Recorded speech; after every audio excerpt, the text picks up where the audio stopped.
the precinct it's in seems a tad inappropriate. But look, it's not up for me to make those decisions. Again, it's up to the local council and the state government, because I think it's... But the opinions of a federal member would definitely hold sway and do matter to a community. Yeah. Well, look, I think having it next to a school is, like I said, a tad inappropriate, but it's not for me to decide. That's my personal opinion. What do you see as the big issues in our electorate? Employment down the south end of the electorate is paramount. It's an issue here, particularly for the youth, because the youth unemployment's high. Health infrastructure at the base hospital. There are far more patients than there are beds, which lead to delays in accident and emergency. There's also a lack of places to put the elderly who become sick and then need, nursing home or high-level care, or in between independence and full nursing home care. So there's an undersupply of aged care beds. There's an undersupply of inpatient hospital beds.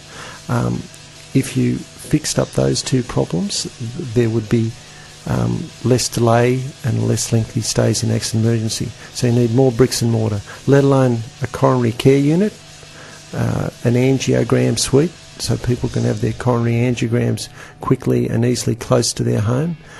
But what we need is extra infrastructure in health. We've got a town there between Wauchope and Port Macquarie that's going to come into being in the next 10 or 15 years, and there's another 23,000 people. So they need to be doing not patch-up jobs, they need to do strategic planning, and what we need is a rapid expansion.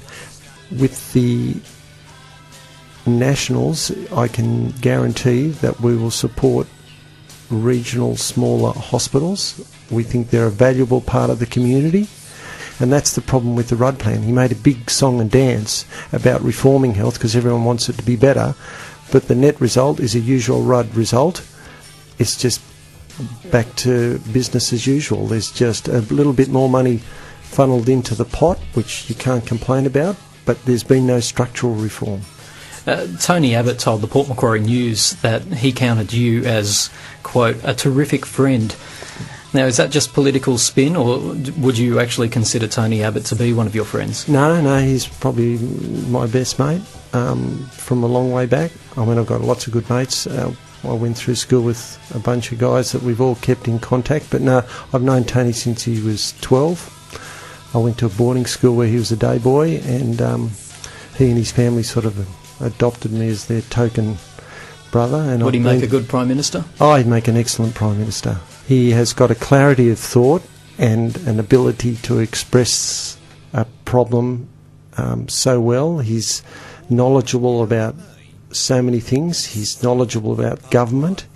Well, look, David, we're out of time. I really appreciate you coming in and letting our listeners get to know you a little bit. Yeah. What I'm hoping is during the campaign you might want to come back and answer some of the specific questions that will surely pop up during that campaign. Sure. Would you be willing to do that? Yeah, sure. Fantastic. Love to. That sounds great. You are listening to It's Time to Talk. Now, in the interest of fairness, a good radio program would normally have all candidates of an election would give them the opportunity to speak. So I hereby do give that opportunity to invite all the other Lyne candidates, Rob Oakeshott included, to come on this show and take their opportunity to speak with our listeners, and we'll certainly accommodate anybody who comes forward and wants to come on the show. You're listening to It's Time to Talk. Give us a call on 6585 2233. We'd love to hear your thoughts. Thanks, David.